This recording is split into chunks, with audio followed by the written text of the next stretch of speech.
Can't we all just relate to Josh Chana, lay low? Is that what you just want to do? And everything is off the Humpty Dumpty wall. Good morning, everyone. My name is Trevor Ombija. It is a pleasure having you with us. Listen, 2 days to the most controversial election of our time, but we'll be right here to take you step by step, every second, every minute, every day, until the clock hits the 26th, and then we'll see what happens from there. Anyway, thanks for tuning in. Let me take you through the newspapers real quick before I take you through the daily news that's happening. That's from yesterday up until today, and what's going to happen through the week as well.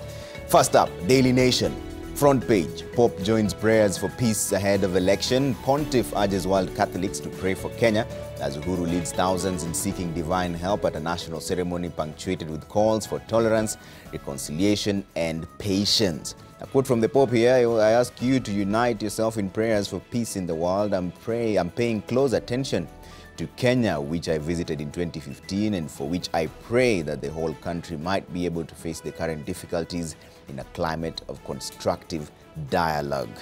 Whatever happens, let's give peace a chance. Today is the first day of the week that few Kenyans of goodwill are looking forward to. On Thursday, the conflict pitting the two halves of the political and business elite will climax in a fresh presidential election.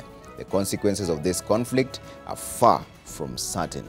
Divers comb lake for copter crash bodies. Raila calls for more demos to block the polls, and Kenyan runner breaks world half marathon record. At least some good news there from the Daily Nation front page. All right, let's take a look at the second page here, see what's happening. If there's anything new to report. Well, rescuers failed to find victims of chopper crash. Jubilee women backers turn heads with berets uniform, and we have scores escape death after building collapses in Nakuru town. Why joy of buying smartphones may prove a costly error. All right, that's on the Daily Nation. Let's take a look at the back page, what's happening back there. Agency said to build 37 billion JKIA runway. A new 4.8-kilometer runway that can handle larger aircraft is said to be built at the Jomo Kenyatta International Airport. That's going to happen. Dockers meeting turns chaotic for the third time. That was one of the news we had for you here yesterday. CJ lacks power to move judges, says appeals court. And more rains on the way, says Meteorological Department. So you should brace for that. Let's take a look at the Standard front page. What do we have here? Prayers for Kenya. Of course, that's the same story we had for you on the Daily Nation. There you go. Prayers for Kenya. Reflection time. Uhuru Ruto turn up in Nakuru for prayers for peaceful repeat presidential election with a message of hope. All will go as well as Raila leads NASA in Western with the clarion call. There will be no election on Thursday. Of course, the push and pull still continues. President unlikely to meet Chebukati of a fresh poll. He was supposed to meet Chebukati today, by the way. We'll be following up to find out if that happens. Uhuru Raila must put Kenya first in their fight. That's on the front page of the Standard. Then let's take a look at the Star that's coming up. If we can find it. There you go. Chebukati's tough options as IBC meets over poll. Raila says they will hold demos ahead of his major announcement as President Uhuru leads the country in prayers, warns NASA against disrupting the election. Mysterious billionaire's son is shot dead right here in Nairobi. Kenya needs calm tolerance this week. That's according to the opinion front page of the Star. And then let's take a look at the Business Daily and see how your money is faring on. Heavy debt fraud leave billionaires in turmoil. Carrefour eyes prime Nakumatt Junction. Space banks turn away 2/3 of loan seekers. NHIF pays 5.9 billion medical bills in 4 months. All right, get your copy of the Business Daily for details of all that, plus to see how your money is faring on in the market. Anyway, here's what's coming up on the news.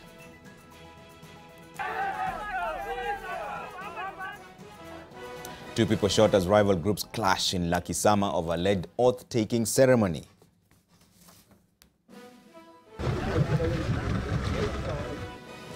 Parts of ill-fated Nakuru chopper recovered, but team yet to find its occupants.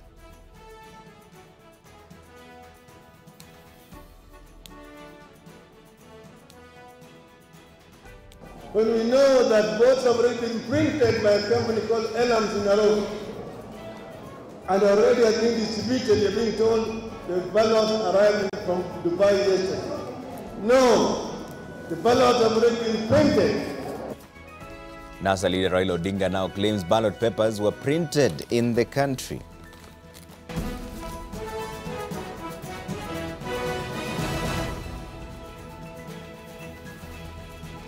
All right, 2 people are nursing gunshot wounds following what seemingly turned out to be tribal animosity in luckysama in Ruaraka.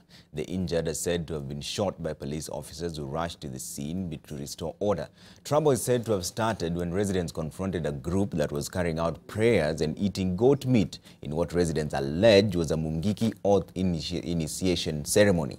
The congregants dismissed those claims, saying they are carrying out prayers as directed by the president, being a national prayer day for peace.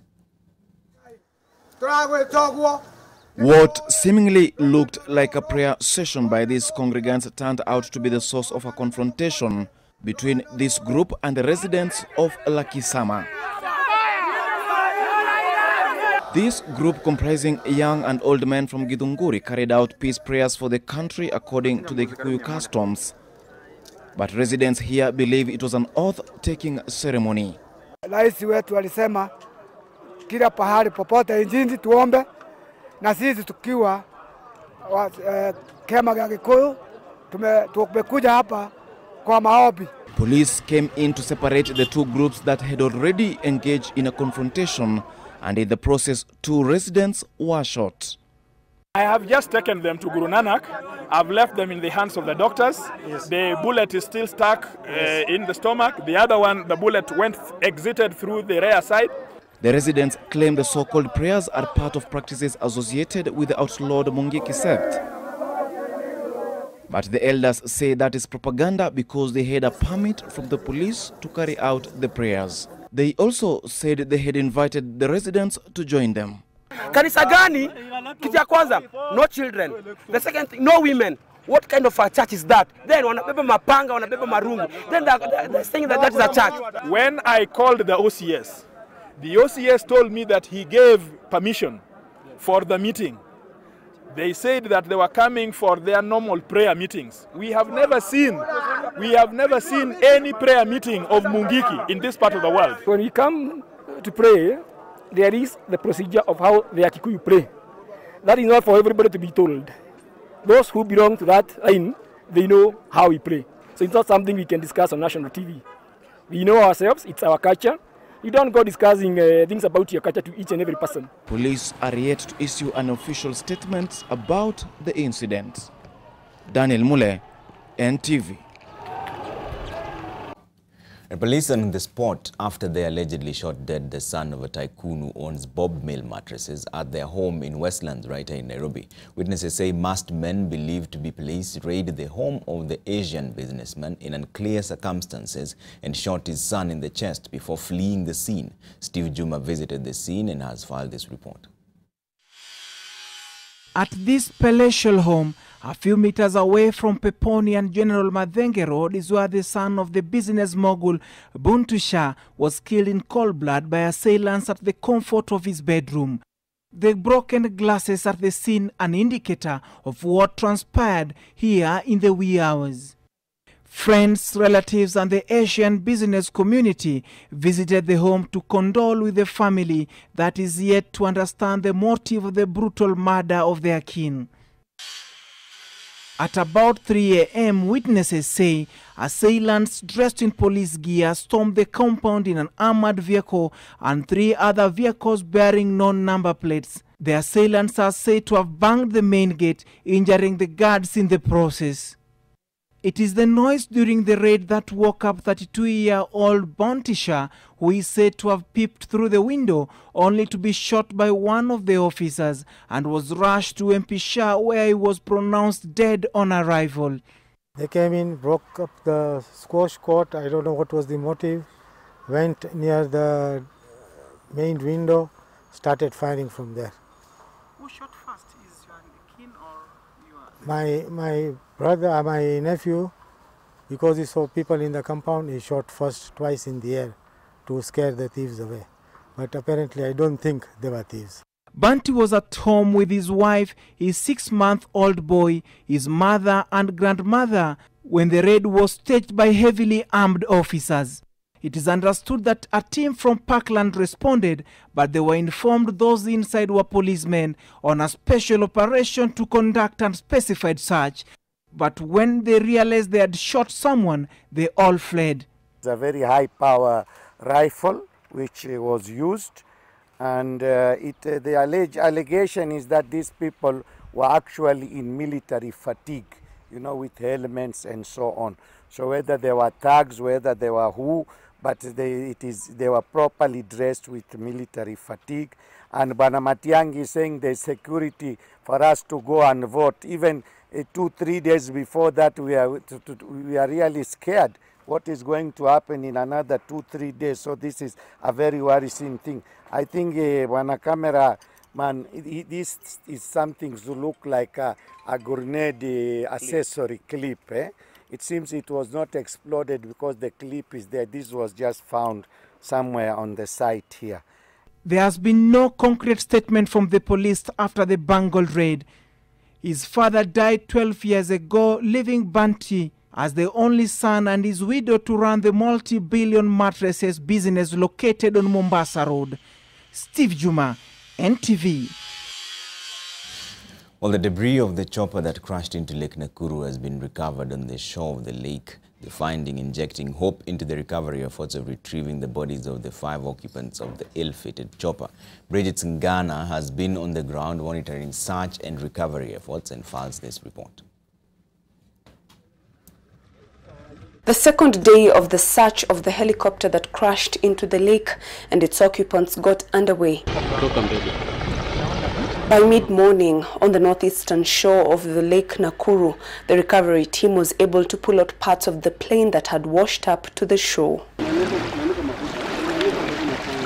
The pilot's manifest and a first aid bag were among the debris collected, this signaling to those conducting the search that they were pursuing the right leads. There are some oil spills that have been seen aerially by the chopper that has moved around, so at least good progress is going on.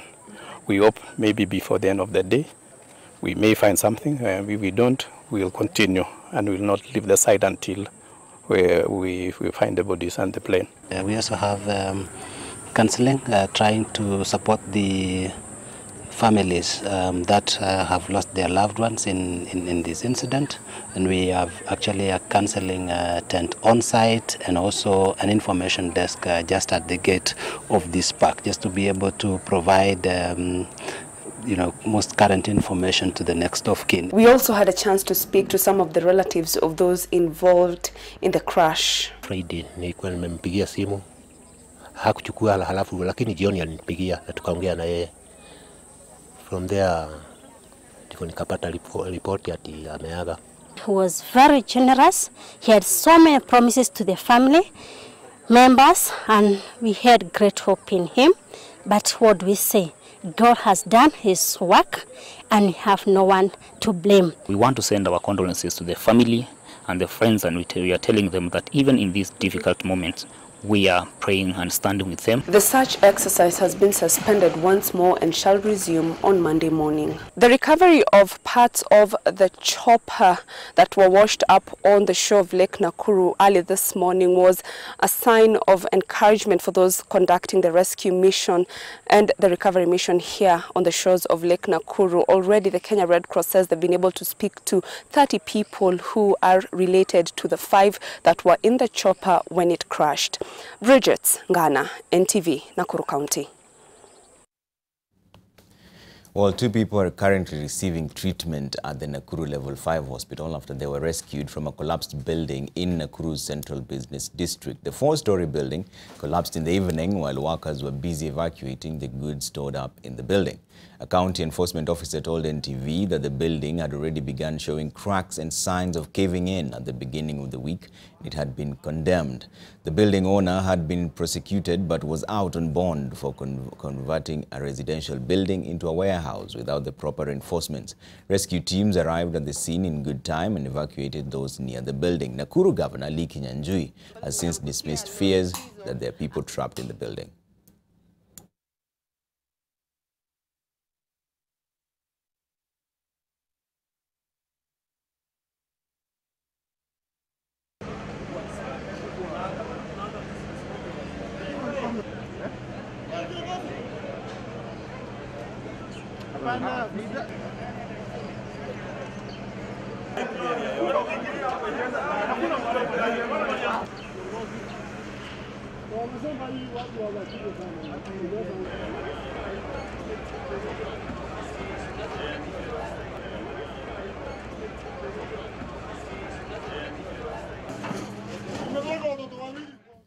President Uhuru Kenyatta led prayers for peace and stability in the country at the Farah Stadium in Nakuru yesterday. The president personally confessing for the ills committed as both clergy and politicians prayed for the country. But as Andrew Ching reports, even in prayer, the country remains divided among supporters of both the opposition and Jubilee.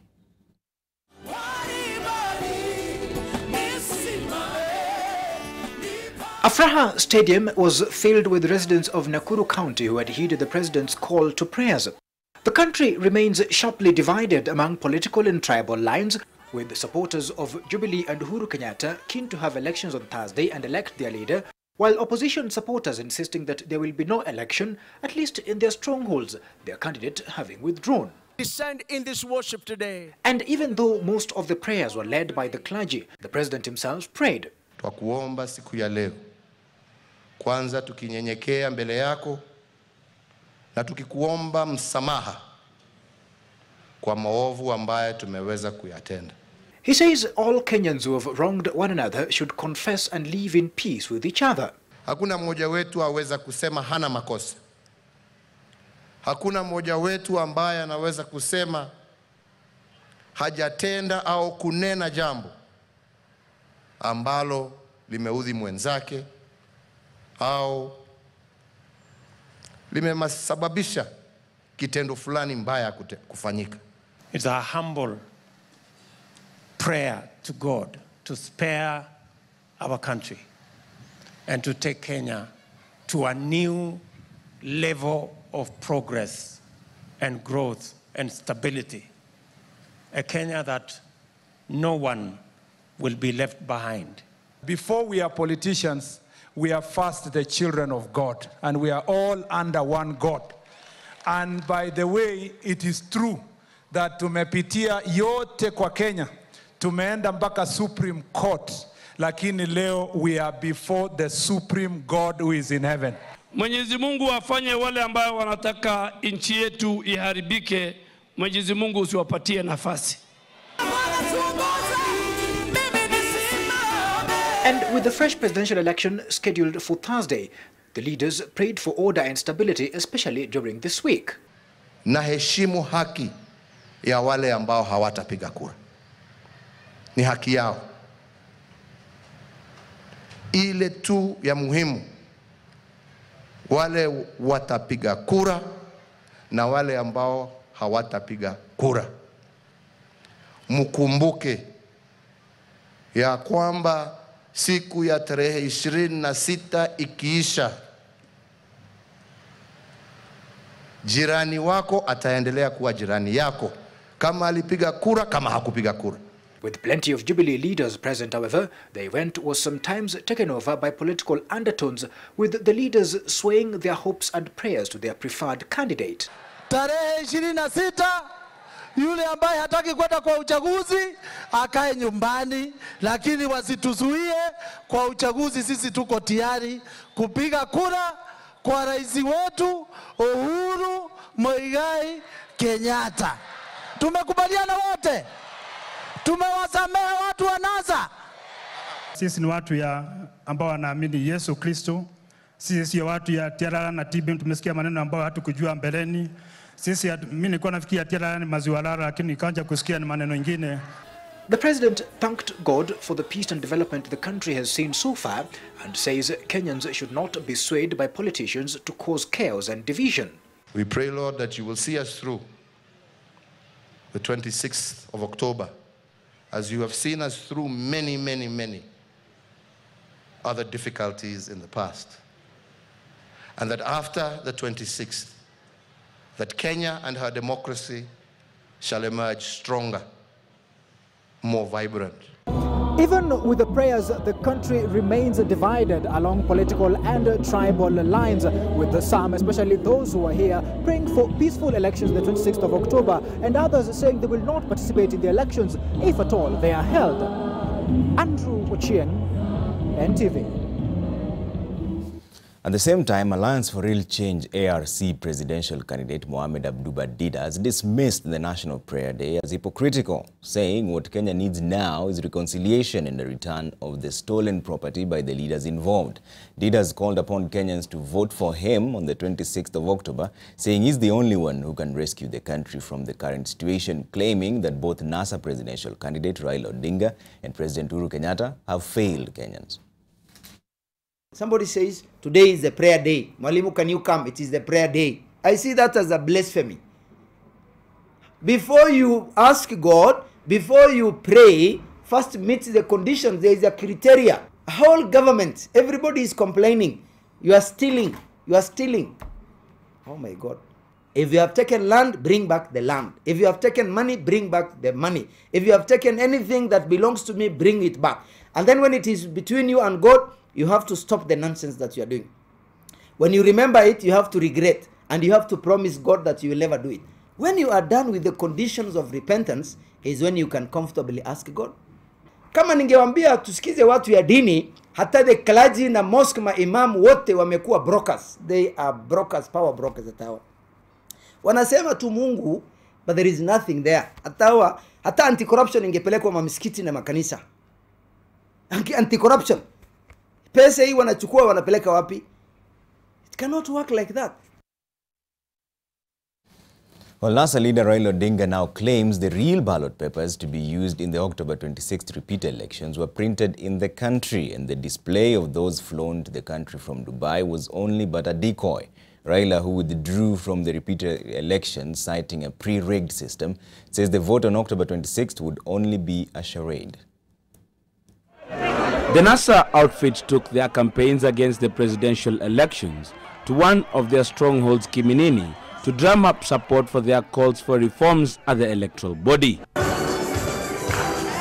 Speaking when they attended Mass at the St. Peter's Clever Catholic Church in Kiminini, the coalition's presidential candidate Raila Odinga made fresh claims against the October elections, casting aspersions on its holding. The ballots have already been printed, secretly in Nairobi, and you have got evidence to show Kenyans that what is going to take place, if it takes place at all on Thursday, is a sham. Ballot papers to be used in the repeat polls arrived in the country Saturday and were received by the IEBC Vice Chair Konin Kadha, who assured the country that it was all systems go.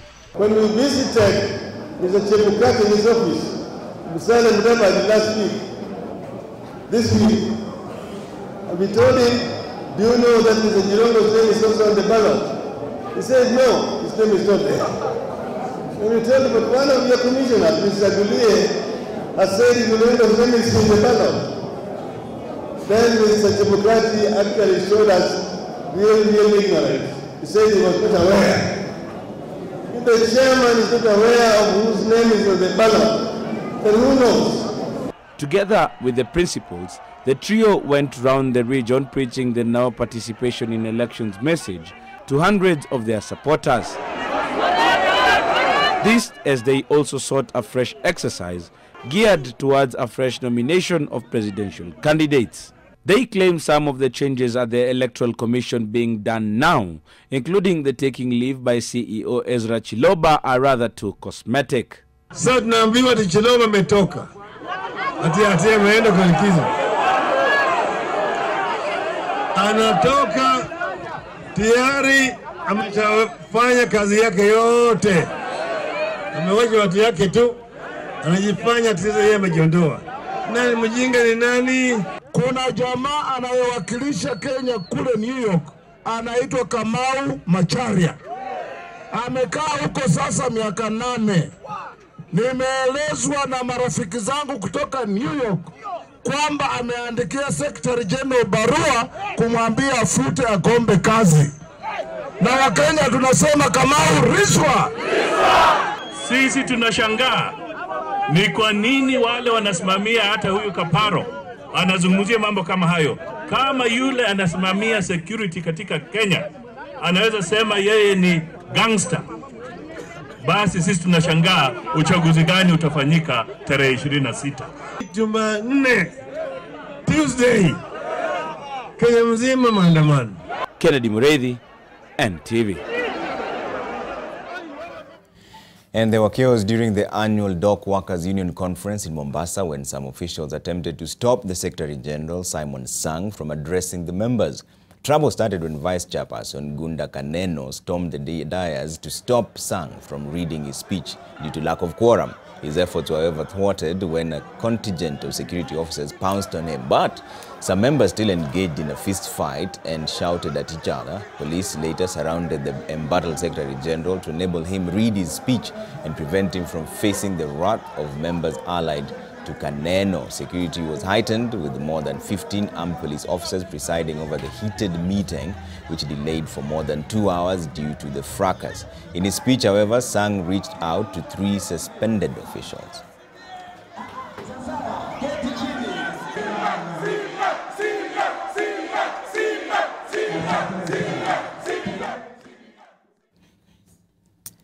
Well, Kotu Secretary General Francis Atwoli has asked tea workers in Sotik, that's in Kericho and Nandi Hills, to stay away from work until a meeting convened by the Labour Commission takes place on Tuesday. The meeting will bring together officials of the Workers' Union and the employers and is expected to resolve the impasse, which has seen more than 30,000 tea workers down their tools, citing poor pay, among other grievances. Atwoli accused the employers of using police to harass workers and union officials, vowing that no amount of intimidation will stop the protest. The Kotu boss, who is also the Secretary General of the Kenya Plantations and Agricultural Union, said that there will be no moving to court today to file a contempt case against the employers. If we don't agree with the employers, these employers in tea sector are heartless. How do you employ people 4 years, and when they are making their demands, you rush to the Court of Appeal to stop them from even negotiating, to stop them from implementing what the Employment and Labor Relations Court has awarded to workers. So we must meet and we must enter into a return to work formula before any worker resumes working on any tea plantation in this country. We have a court order to protect those workers from eviction, from dismissal, from harassment, and from anything. They are protected. This is a protected strike. This is a protected protest. This is what I'm saying. All right, let's start our discussion on This Is The Point. You can always tweet at Trevor Ombija. AMLive is the hashtag at AMLive as well. We'll read some of them. You can call in. Our numbers are right underneath your screen in just a bit. We're discussing several issues happening today. Just 2 days, about 70 hours the next elections, if it's going to be there. One of the most controversial of our time. And I have my panelists with me to help us make heads and tails of this entire quagmire. Senator Mithika Linturi is with me, Senator from Meru, and there's Dr. Shem Ochuodho, Global Leader, Kenya Diaspora Alliance. Dr. Farah Maalim, former Deputy Speaker, National Assembly, is also with us, and Honorable Alice Wahome, Member of Parliament, Kandara. Thanks for making time for us. Honorable Mithika, let me start with you because you were the first one to come here almost as early as I did. Chiloba starts leave. Is that enough?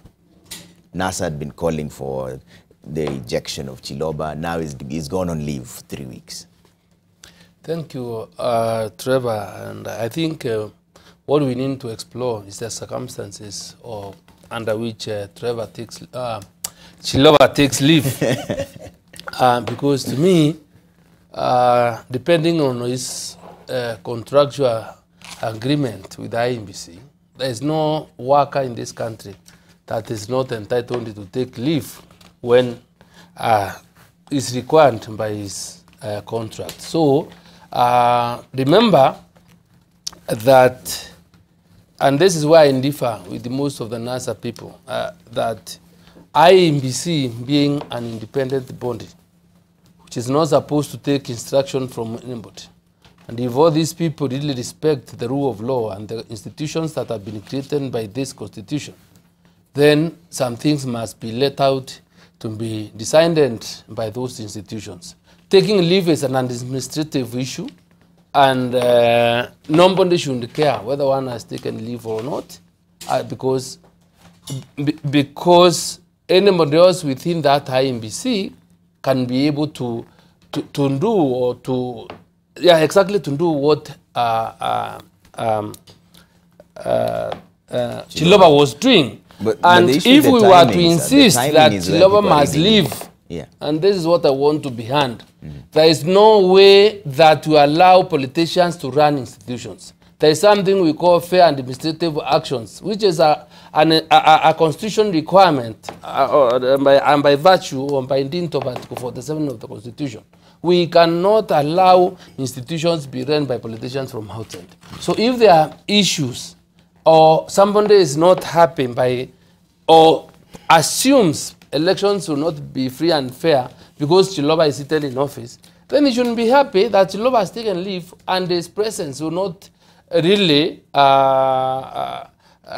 make or will not interfere with the elections. So I think as long as Chiloba has taken leave and is required or qualifies for leave by way of his contractual agreements with the IMBC, I find it completely in order. And I do not want to be a person that will just want to condemn or speculate on why he's going on leave, because those are the details we may not have. And I would also tell him that, you know, if he really did take leave because the NASA people were saying leave, then he should have come out and told us as a country, you know, because we believe that this country is greater than each one of us. And since I sit in this office and the NASA brigade feels that elections cannot be free and fair because of my presence at IMBC, then I take leave to give the NASA team an opportunity to participate in an election because of the perceived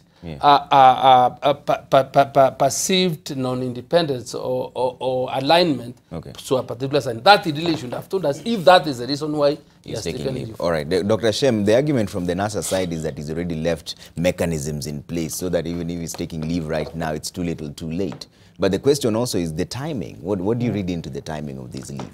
Trevor, allow me, before I comment on Chiloba leaving, to record my and Kenya Diaspora Alliance's condolences to bereaved families.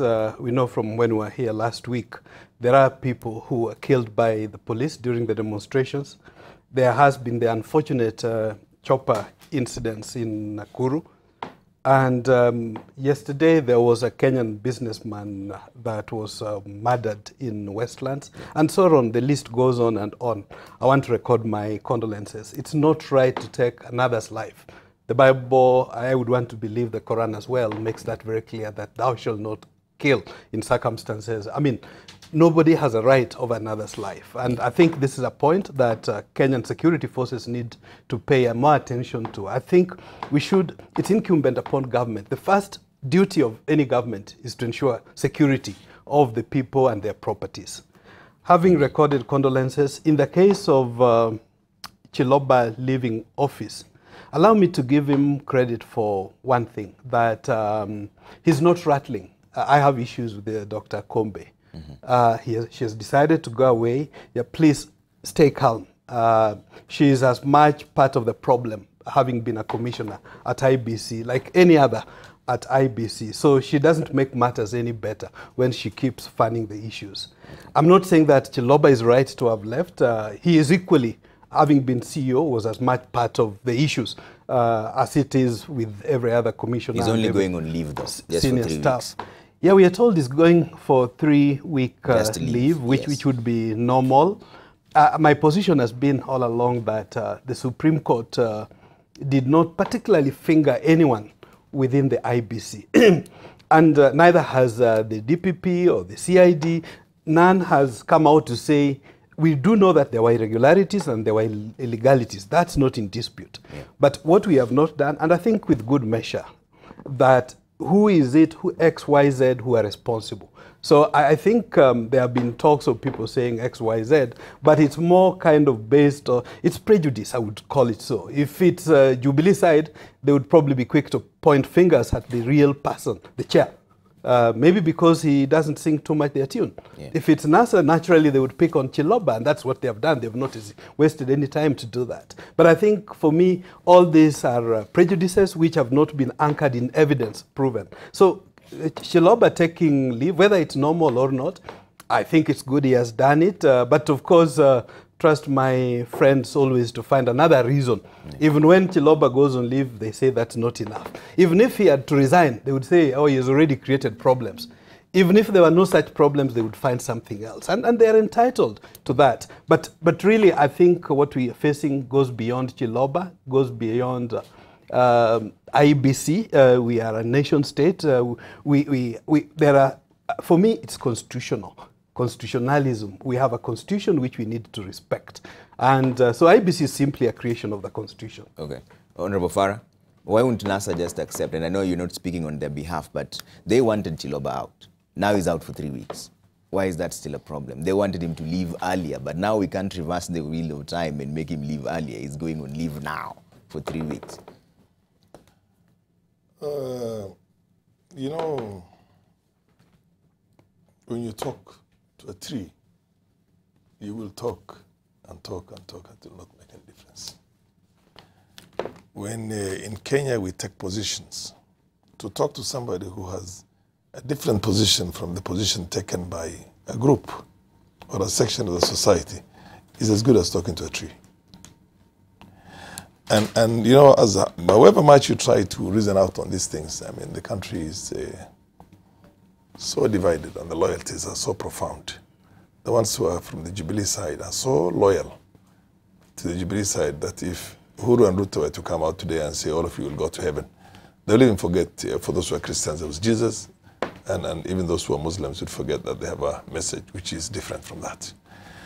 And more or less the same also goes for the other side. You remember the one time when we were talking about the Constitution and people from Luo Nyanza said that why do we need to read? I mean, as long as Raila has read the Constitution, we don't need to read. So we are a blind society. We are in a problem. And I think at some stage you will begin to understand things differently. It has nothing to do with ideological persuasion.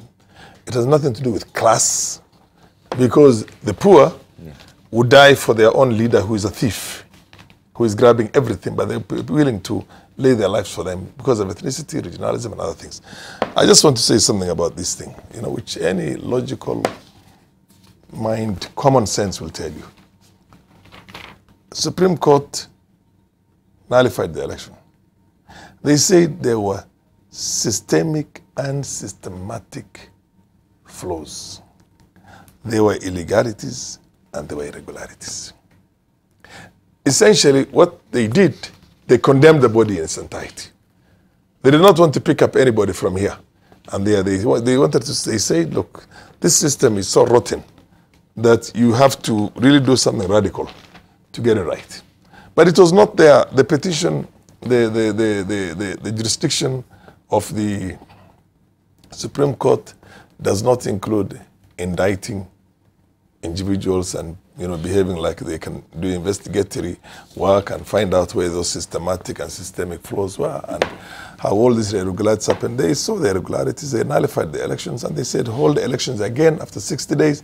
But the presumption is under IEBC as an institution, not as constituted, not as different from as it's constituted, but they said that is for another other bodies to worry about.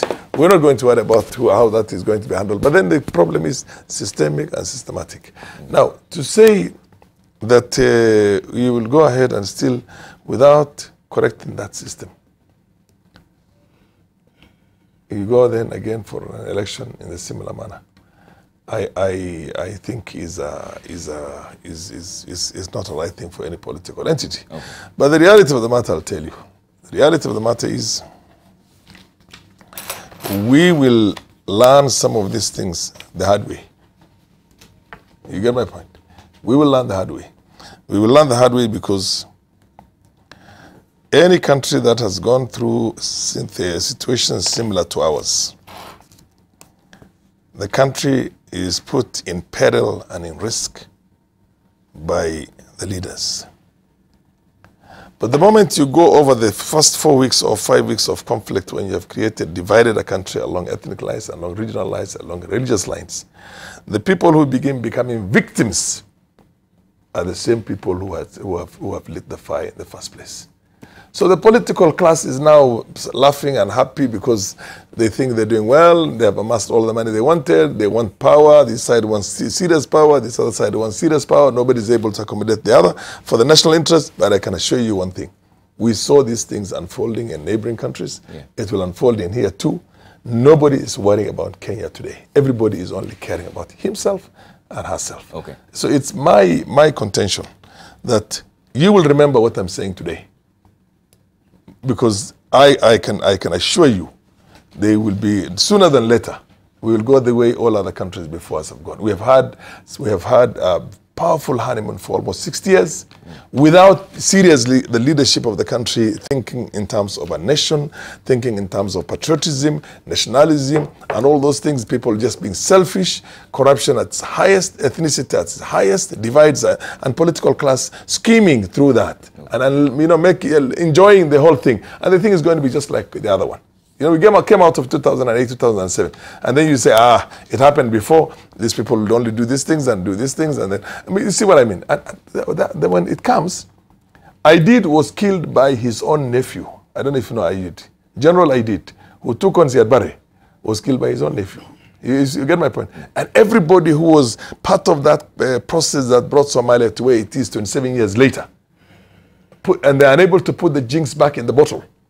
And that is a homogeneous country, same faith, same religion, what do you call looks, same language, same culture, and you cannot tell from one ethnicity to the other unless somebody tells you voluntarily.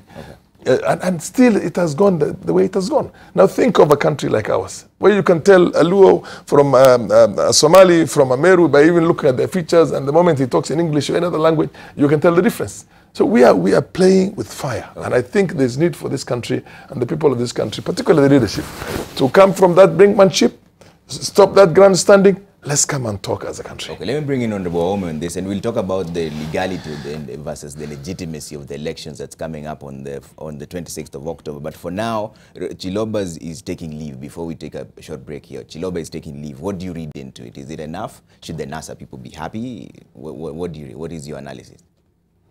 I think, thank you very much, but this morning I think I just feel sad because we have 3 days to elections, and even when I listen to Farah, the NASA team is still where it began, or maybe even further than where they began. Chiloba has taken leave, it is reported, although I don't think he has given whatever message that has come out. I think he has decided to go on leave quietly, so we could assume that it is a normal leave, but I think there is nothing to assume anymore, especially when it comes to IEBC. It is, for me, I think he has bowed to pressure, hoping that the pressure that was being placed on IEBC, not necessarily on himself, on IEBC, will possibly be eased by his going on leave. But when you look at the paper today, you will find that Laira calls for anti-demos tomorrow, that is Tuesday, and he has brought a new twist. He has asked the chairman, Chebukati, to actually declare that he cannot hold credible, fair and credible, accountable elections. He has also gone further and said that as far as he's concerned, he knows that the ballot papers are being printed elsewhere. Yeah. Why would he not go to the police and take the police where the ballot papers, or even Kenyans? Kenyans also have the power to arrest. Himself can arrest the people printing the ballot papers. We'll be talking about the ballot papers in just a bit. Yeah, it is not. There is nothing enough for NASA. There is nothing that will be enough short of having the government through unlawful means. They are obviously perpetrating a coup, and this has been long, it has been foreseen by many of us who are not in NASA. And if you look at Article 3, it's unfortunate because you're asking what is the validity, the legality of the coming elections. What is validity and legality of the NASA calls for no elections, for no reforms? Yeah, no reforms, no elections. Yeah. They are obviously carrying out a coup. Anybody who carries wants to establish a government other than through the means laid down by the Constitution is actually an enemy of this country. If you look at Article 3, it's very clear. You can only establish a government through the Constitution. All right. Let's take a short break here in AMLive. This is the point. I see a lot of your tweets. When we come back, there's still a lot more to talk about. The legality versus legitimacy of the elections. And NASA's leader, Raila Odinga, now says the ballots are being printed in the country. We'll talk about all that in just a bit and also read some of your tweets as we do that. Let's take a short break. We'll be back with more.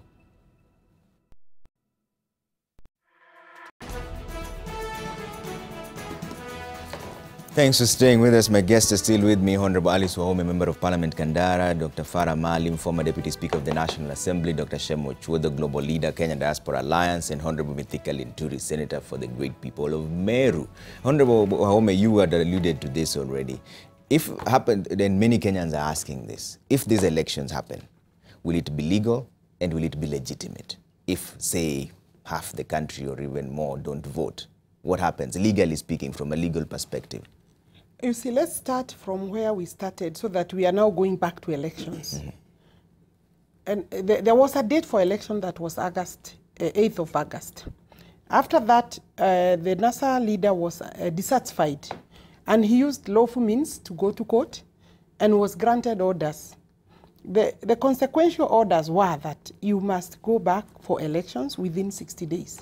Not Raila as a person. The country must go back to elections because of things that the court said they were not satisfied with, or rather that the elections were not credible.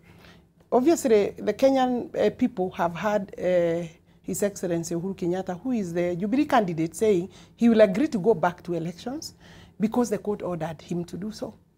In any case, there is the Constitution that also says once a court annuls the elections, the result is you go back to elections. The order was clear within 60 days. Okay. So we had 60 days as a country. IBC as an institution that is mandated under the Constitution to carry out those elections clearly said we have time. But since the court order was granted, the NASA leader and his team have been up and about demanding a raft of issues, most of which are not possible to meet within the time frame. And you see, even the Constitution had at any no time expected that once you have gone to court and you are granted orders, then you will start now turning around, change goalposts, because that is, we have been accused to change goalposts, change goalposts and block elections in all manner of ways. There will be elections on 26 because also IBC have set that date as the next elections date. So from the Supreme Court order, it is legal?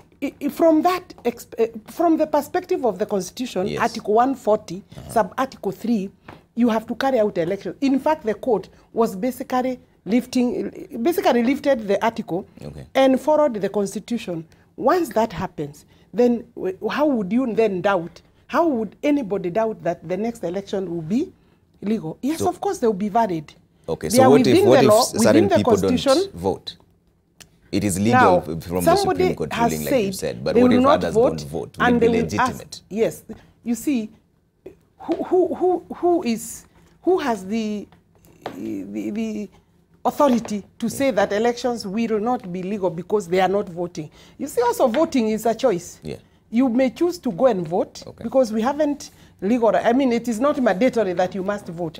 Of course, the leader of the NASA team has called their supporters that they do not come because they do not vote. We are not going to vote. And we shall make it impossible for even those who feel that they want to vote, not to vote. To start with, that is the illegality of the highest order. And I think this country must look at that vis-a-vis what is the order saying, the Supreme Court order saying, and what is the Constitution saying, for the NASA team to say, we shall not have elections. You see, even from that angle, how would he say there will be no elections? He would be saying, I will not participate in elections. Therefore, there will, for me, I do not agree that there will be elections. As an individual? As an individual. No, even with your supporters. Remember Kenneth Matiba? He actually said no reforms, no elections. But he did not stage demonstrations. He did not stop others from voting. So elections will be legal even if some quarters do not agree to go to elections. That is a position that I hold. Yeah, even as a lawyer, I mean. Okay. Senator Mithika, is that your reading as well? Whether half of the country doesn't vote or votes, the election will be legitimate and legal? Trevor, I think I need to be very clear and be understood that the failure by NASA to participate in the election on 26 does not invalidate that election. That is the truth, that is the law, that is the Constitution. And when we discuss these things, you know, there are some things we will not allow to interfere with the mindset of the country, of the people, in terms of interpretation of what the law provides, the Constitution and the law provides for. And I am saying this because my sister Wahome has put it very clearly that by dint of Article 143, when an election of a president is invalidated by a court, then elections must be done within 16 days. And the ones used in the Constitution are mandatory, shall be done. So, for those that believe in the rule of law, Wahome will tell you, Farah will tell you, when you have a problem with a court order, the only way to challenge a court order is going back to that court for a review or going to higher court. But in this case, there is no higher court than the Supreme Court. So these guys should have gone to the Constitution or to the Supreme Court for a review if they were not ready to adhere to the orders that were given by the court. And again, to me, I find them very selfish. I find them very dishonest because these guys designed to selectively decide which part of the ruling to go by or to adhere to and which other one not to. And no, we have a duty as Kenyans. We have a constitutional duty by virtue of Article 3. And this Article 3 is where we have an obligation to respect and uphold and defend the Constitution of Kenya. And when I look at the character, and I look at the new guys that have been recruited into this cartel, the waiters and the Mdawandis and everybody else that is in the NASA team, these are people that do not wish this country well. And I have a lot of respect for them, because when these people have that duty to respect the Constitution, they must be aware. The Constitution itself, again, by virtue of Article 3, says any attempt to establish a government otherwise that is not in compliance with the Constitution of Kenya is unlawful. So if the Supreme Court has said that there is a repeat election on the 26th, and Kenya is a democracy where the sovereign will of the people is manifested through the ballot. And then here is a team that does not want to allow people to go to the ballot to express themselves and vote for their own leaders. The only interpretation I have for such acts is that these people want to establish another government in a manner that is not provided for in the Constitution. And finally, let me say this. You know, we are leaders by virtue of our own rights. We've been elected by the people of this country. And whoever somewhere else could be is also a leader by himself, because you don't necessarily need to be a leader by virtue of only being a member of parliament, being an MC, or whoever it is. Yeah. We have a duty to provide solutions to the problems that face this country. Okay. And that is even why, even as we make any law or any matter of national any matter that is of policy that affects the people, there is that requirement of public participation, so that ideas can come in that could be divergent. So even as we get into, or as we look for solutions of this kind of a problem that we have, what is Raila? What is the NASA team? What are the proposals are they giving us that are within the constitutional framework that we have? Because if there is no election on 26th, the Supreme Court ruling and the Constitution says elections must be done within 60. We will get into a zone on the 1st of November that has no clear constitutional provision. And everyone will now be trying to interpret the Constitution on the legitimacy of President Uhuru Kenyatta as a president. The Constitution has that provision that unless anybody else has been elected through the process that is required, then you remain as president. Yeah. But even before, at the stage that we are in, people are saying you can only exercise, you can apply, you can exercise incumbency powers, you cannot do MBCD. You can, it is true. But now it is more dangerous for getting to 1st of November without an election, because everybody else will now or will have thrown this constitution out there, and you want us to sit now and discuss things in a manner that has no constitutional or legal provision. And that is why I'm afraid. Okay. And that's the only fear, and that's why I completely disagree with the NASA team. Okay. If there were any legal means for us to address these issues within the framework, I will not have a problem. Okay. Honorable Maalim, how does NASA see this playing out? Because Honorable Wahome is saying that NASA is almost perpetuating what he's calling a coup, and Mithika is saying NASA doesn't have the well wishes for the country at heart. How do you see this playing out? Say the 1st of November gets here, there's no elections, then what? You see, let me tell you, it's very simple. NASA says the system has got to be put right.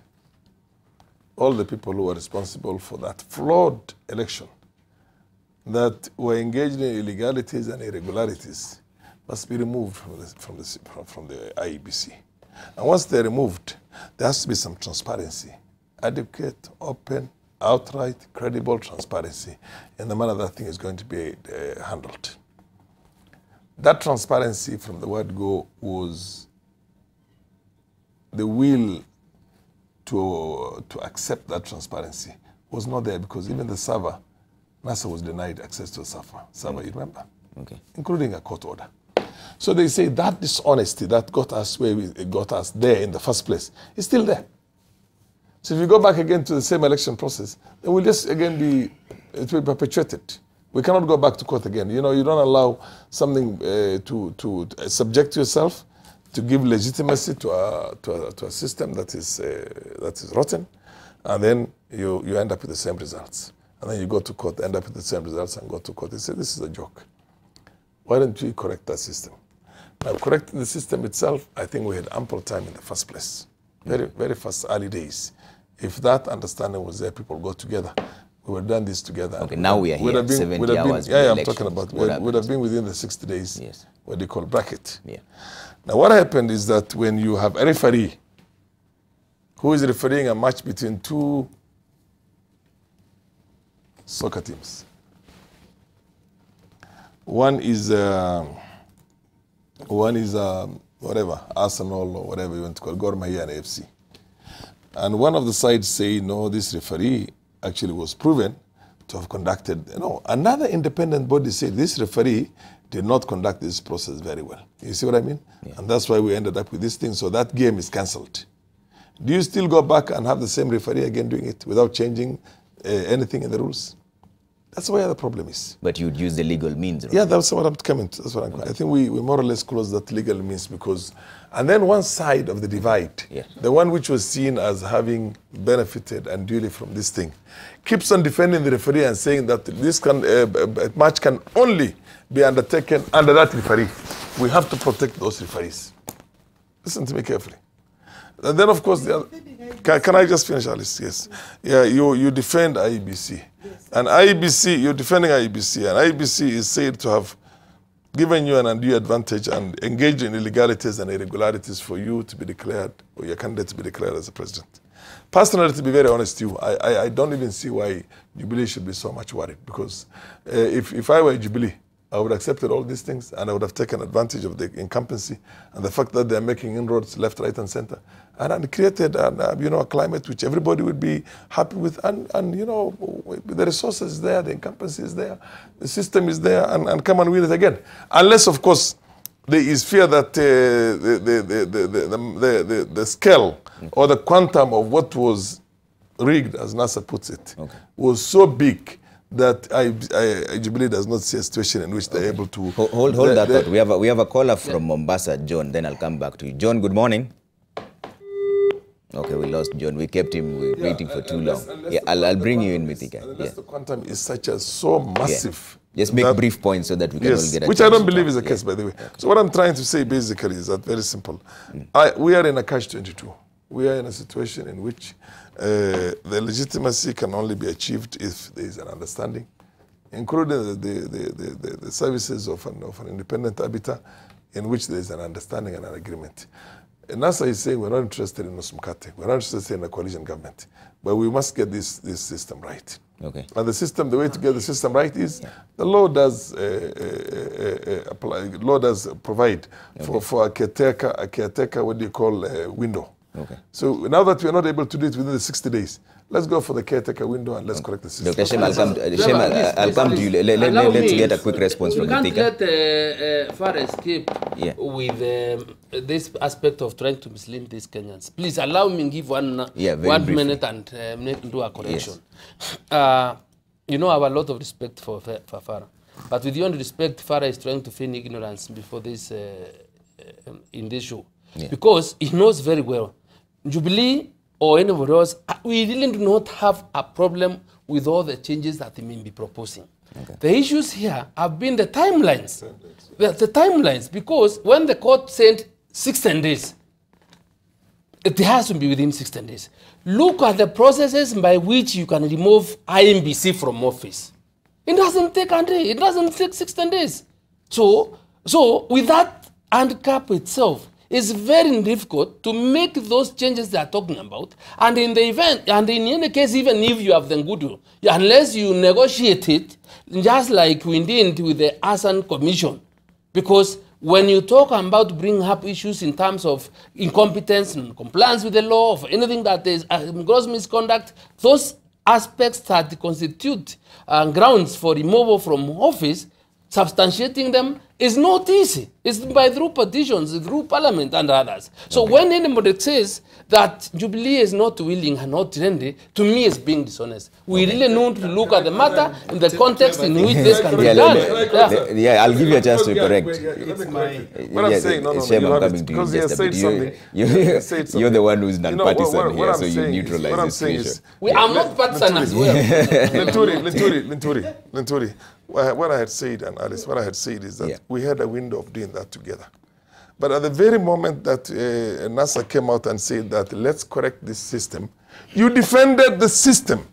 You said the IBC should not be touched.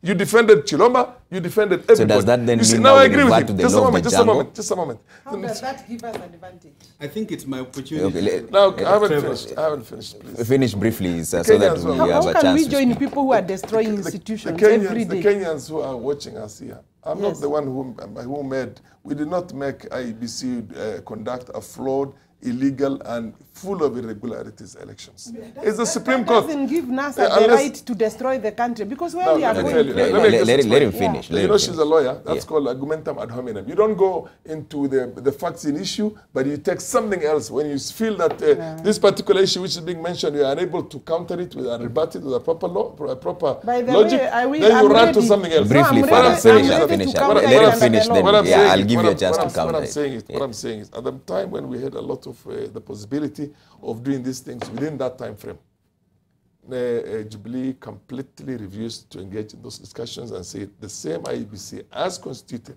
must, conduct this. Even when within IEBC there's such a cracks, where the chairman is saying, no, this is not right, I have to remove this list of people, replace them with others for me to do a credible, there was a concerted effort on the other side.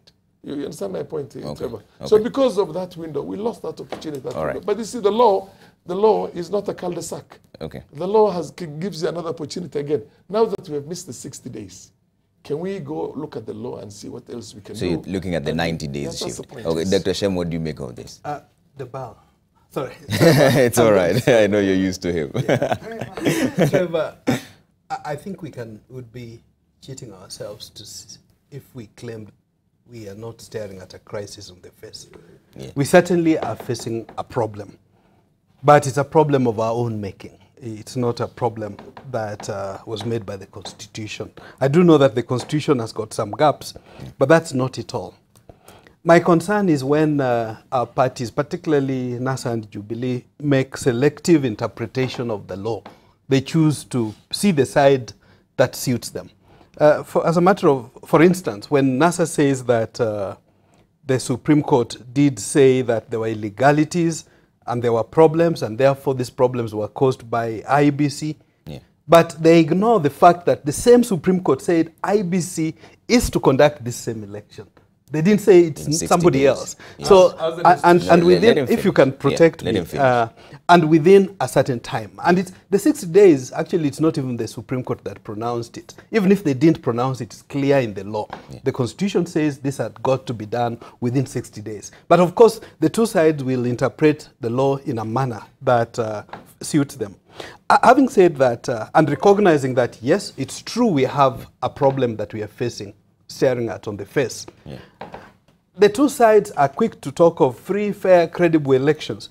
I keep asking, is an election which left out, disenfranchised 30% of eligible Kenyans free? Can it be free and fair in any circumstance? I'm talking of the 15%, the 3 million Kenyan diaspora that were left out. I'm talking of the 3 million Kenyans who were denied IDs and therefore were not able to register. I'm talking about the shambolic party nominations that both, especially NASA and Jubilee also did. Can that election, no matter whatever else happens, be still free and fair? But you know, they take selective, and in this regard, particularly NASA, it can only be free and fair if somebody wins, and only win a presidential election. It doesn't matter whether they lose the gubernatorial or senatorial or parliamentary, and they're not talking about that. These same people who are castigating IBC, some of them are elected and collect salaries that through IBC system. So to that extent, I'm concerned about this selective application of the law. Yeah. So I am a firm believer in dialogue. Even with the 3 days left, I want to make perhaps a final appeal to President Kenyatta and Prime Minister, Right Honorable Prime Minister Odinga.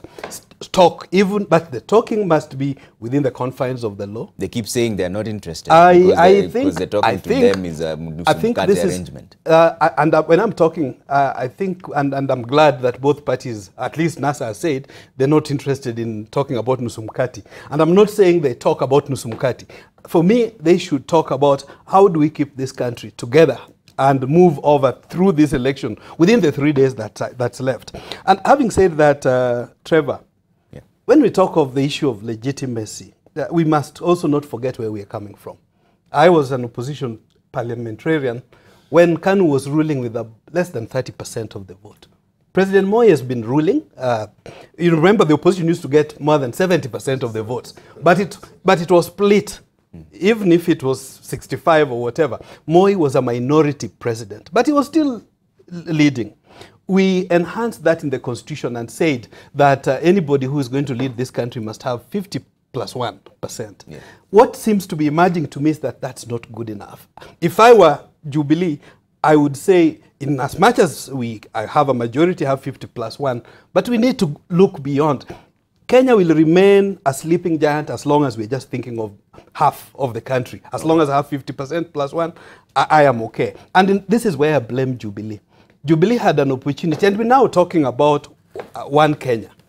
But they forgot, as soon as they were elected in 2013, they forgot there's one Kenya. Yeah. And throughout that time, 4.5 years they were in power, they forgot that there is one Kenya, not just half of Kenya.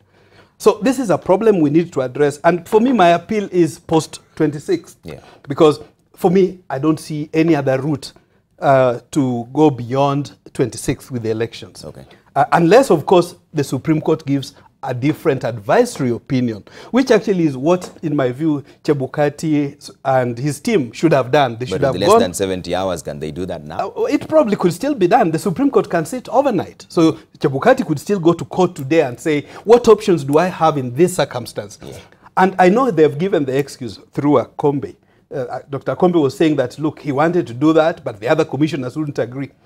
Who said that the commissioners must agree for him to go to court? I as Shem, as a citizen, I could go to court. No. Chebukati, as a citizen, and more so the national returning officer, can go to court and seek an interpretation. But having said that, as soon as we are past the 26th October threshold, the first thing that should be done, and I'm saddened that Jubilee has been opposing this, the TJI's GIRC report, the historical injustices in Agenda 4, those need to be addressed, because those are the things that have brought us where we are. Okay, let me bring in, we have a caller from Nairobi. Owino, good morning.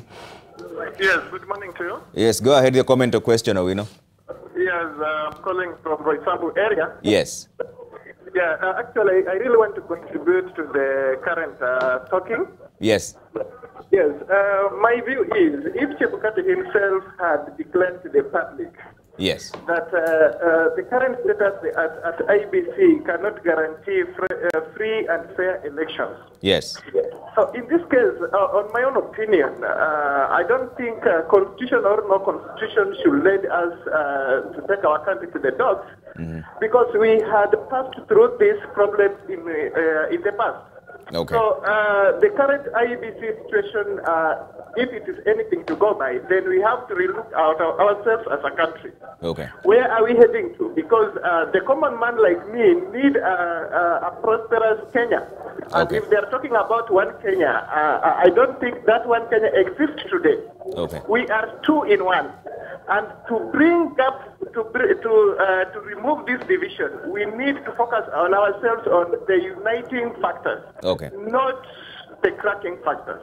Okay. Because the Jubilee government of the day is leading the country in a cracking factor. And therefore, to my opinion, Kenya is leading somewhere else that we will all lead to regret. Okay. Thanks, Owino. That's Owino calling from Roysambu right here in Nairobi. And Honorable Wahome, before you jump in, Shem, I know you want to jump in on this, but he's brought in a very interesting aspect. If Chebukati himself is saying under the prevailing circumstances, a free and fair elections is not guaranteed unless there are changes at the Secretariat, how come Jubilee is not worried? Because it means then your win might actually not be legitimate again. When I read Chebukati's statement, actually one of the most important statements that has been maybe underplayed or not even highlighted, even by the media. As he concluded his statement, he called for the opposition, the Jubilee, all the parties interested in these elections to vacate IBC. He asked for space. He asked to be given, space to be able to carry out elections. He also said it is important that the parties meet. The parties have not met, but that was not a condition. I think the most important condition he was making is that he needs to do a few things within IBC, and it is only him who can do. But you see, what we are having here is that the NASA teams want to be the people inside IBC. And clearly that is where we are not seeing the mischief, and that they want to prescribe. You see, there is the law. IBC is actually guided by the law. And they ought to have given them a list of the things they think should be fixed. Yeah. Once they do that, then they leave them. Tell them, how long do you need? And actually, they have also come out recently to say they have fixed almost every other thing that the NASA, as a party or a coalition, wanted to be fixed. But I think let's now even move from there. Trevor, you asked a very important question. What do we do if elections are not held in some places? You see, the strategy here for the opposition is to cause havoc, despondency, and I have no fear of making those statements, because they have also said they will make sure that the elections will not be carried out. They will make sure IBC does not actually carry out its mandate. What does that tell you of that kind of an opposition? I think it is important for us to listen to the fact that they are saying we will not go to elections. That's okay. But they cannot also threaten. That's criminal. They cannot threaten IBC that they will eject them out. Their governors are also calling for the same. I mean, that is actually courting disorder and the breaking of the law. Look at the what would be the eventual result if the Samelias, and I think that is a target, they hope that this can be countrywide, but I can tell you it will not be. Okay. 8.2 million voters voted for Uhuru Kenyatta. We are waiting and we are ready to repeat the ballot. We have been campaigning and we want to actually cast our vote. How would the minority then say the majority who casted? Because we are still saying we were the majority. The test that we were not majority would have been to allow another period, another election to take place, and find out whether we had those votes or not. I think the competition should be in campaigning, not in creating disorder. However, this is what the law says, and I think Farah challenged me that I'm trying to pick a few pieces, but I want to remind Farah, and he knows because he's a colleague. He's a colleague in the law. elections offences caters for the situations they are creating, and they should be arrested. It says on section 11, and I want Kenyans to listen to this.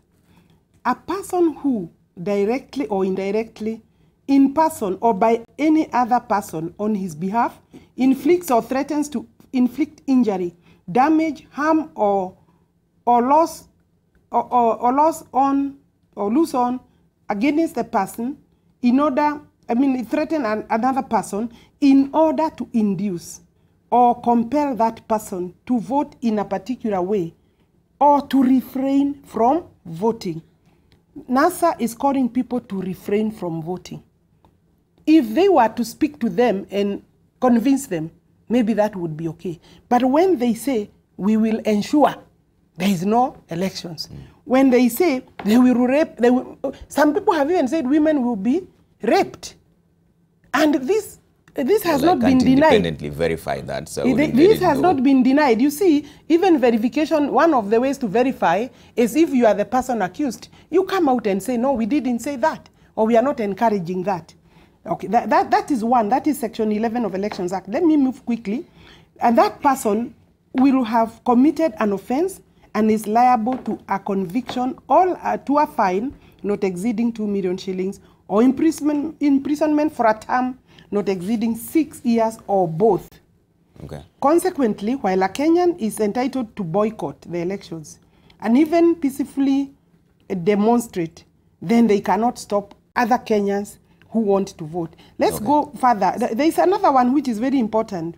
If under Article 138, the Constitution says that a presidential election is required to be held in each constituency. Yes. And that is the target. Yeah. So if it that doesn't, some constituencies will not have elections. If it doesn't, it makes it legitimate, right? No, it still is legit.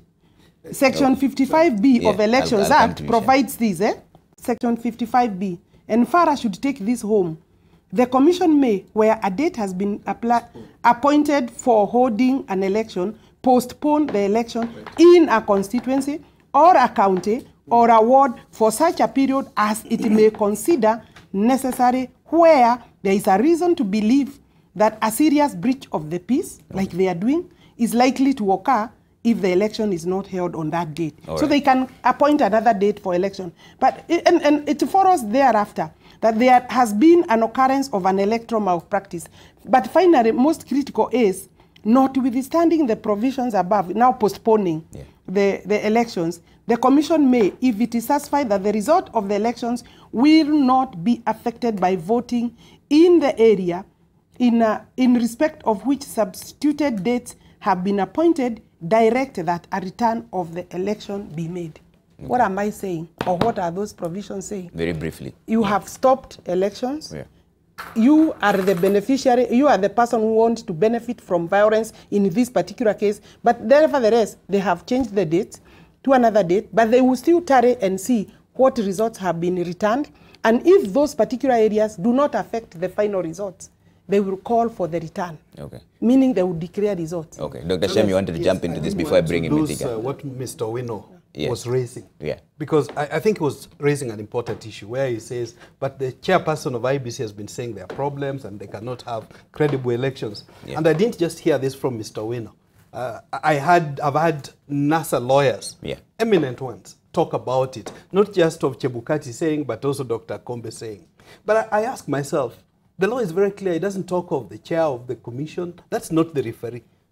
It doesn't talk of a commissioner, Kombe. That's not the referee. The referee is IBC. That's the commission. It includes the chair and the other commissioners. So we should not take whatever Chebukati says as gospel truth. What I would take to be gospel truth is what the commissioners in entirety say.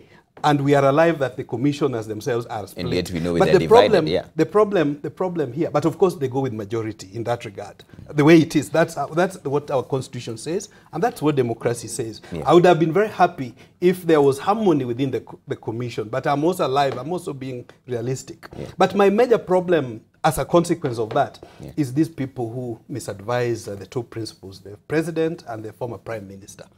This includes the eminent lawyers that come up and say, oh no, we do this, we do that. my further appeal is let them take them aside. For the remaining 3 days, let them step back, because these guys are misleading them for their own selfish reasons. They are not misleading them for the good of Kenya. They are not misleading them for the good of their principles either. They are misleading them for their own good. But finally, in that regard, and when my sister was talking of people, ladies being raped and so on and so forth, like you, I haven't seen it. But it would be very extremely unfortunate if we were to go that route. But what I have seen in the media, which is not, which cannot be disputed, I've seen Jubilee ladies wear full combat uniform in many cultures I'm aware of, including the cultures where they come from. It's rare that women go out full blasting for war. This is not a time that of grandstanding and saying we are ready to fight. I hope those ladies are not going to wear those combat uniform. Actually, people in the military, and I'm not one, would tell them that you don't just put those uniforms if you're not a soldier. So, but that's not the message we want to give this country, that we are ready to fight. Personally, I don't support violence of any kind, whether it's from Jubilee side or from NASA side. I believe in the Constitution, and that's the only shield we have. And that's why I have a problem when people saying, and I've had also eminent lawyers say, it's like implying that, you know, the Constitution is made for man, it's not as for the Constitution, or that it's just a piece of paper. You know, then you lose it. When we go out of the Constitution, it may have worked in 2007, but it's not going to work every other time. Okay. Mithika, before I bring in Honorable Farah, I'll come to you. Yeah, on the same topic. What I would want to hand is that we would want a situation where IMBC or any other government agencies operate within their mandate. It is important, and I also want to say that there is no weaknesses or there is no inadequacy in law. What we really need to be firm on is enforcement.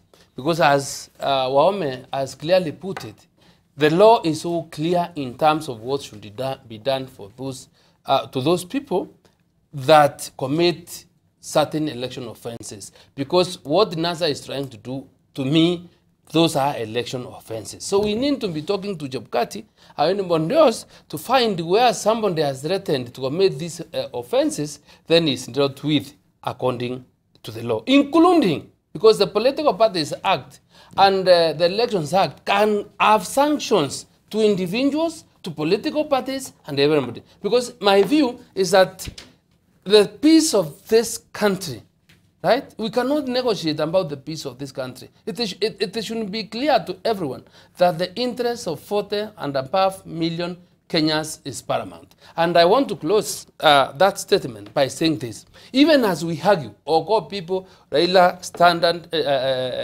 principle, whoever it is, the standard and duty of care placed on Raila Odinga and Uhuru Kenyatta are completely different. The only person who has taken oath to defend the people of Kenya, defend, protect their lives and property, is President Uhuru Kenyatta.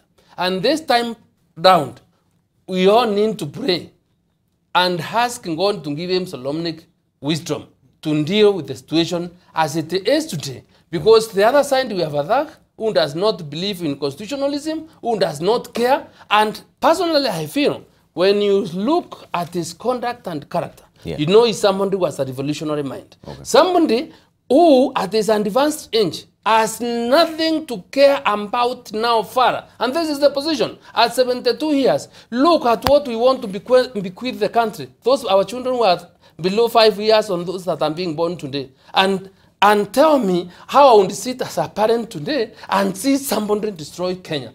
Honestly, I become emotional when we get to them, because I don't feel that these people have the best interest at that. And also say that those people that continually mislead him, and even the president, because, you know, Shem has put it very well, that we require to have people that can give guidance. You know, that room of accommodation, room of discussion must always be there, but within the confines of the Constitution. And even one that has read the theory of constitutionalism must understand that when we have put in a document that we have said, this is our guiding book, this is our Bible, then we must agree as Kenyans that of goodwill to be faithful and to be bound by that. All right, let me bring in John. We have a caller from Kikuyu. John, good morning. Good morning. Yes, go ahead with your comment or question, John. Yeah, my name is John. Yes. I have a comment. Yes, go ahead. I want to appreciate the fact that Mithika Linturi is pushing for constitutionalism. Okay. But even if I'm not a student of law, yeah, it's clear that the sovereign will of the people, the constitutionalism relies with the people. Okay. And when the country is facing a crisis, we should also push for other extraordinary measures like dialogue and communication. Okay. Because Jubilee has been like somehow not fair, because it's clear that IBC is not doing their work well. Okay. They have been impeached by very serious violations. Okay. And I believe both parties should come together, discuss these things, because on 26th there will be chaos and Kenyans will suffer. All right. So these politicians have money, they are going to stay in their houses in Lavington and wherever, but Kenyans will suffer. All right, so John. Please, Jubilee should look at the issues and sit down and negotiate with NASA. All right. Thanks, John. That's John from Kikuyu, and you've heard what he said. Farah, we were coming to you. You wanted to comment on this. I think I should Yes, yeah, but because he's been quiet for so long, I'll start with the Honorable Maalim, then I'll come to you. Yes, yes, you will be allowed. But let's make brief points so that we will get a chance to speak. Yeah. You know, Shem said that Chebukati is just one of the commissioners. Yeah. Chebukati is not one of the commissioners. Chebukati is the chairperson of the IEBC. Article 138, sub-article 10, says that within 7 days after the presidential election, the chairperson of the Independent Electoral and Boundaries Committee shall declare the results of the election and deliver written notification of the results to the Chief Justice and the incumbent president. Supposing Chebukati says, I have not conducted a free, fair, credible, and transparent election, so this election, I am not going to announce the president because I don't know. We get back to another constitutional crisis again.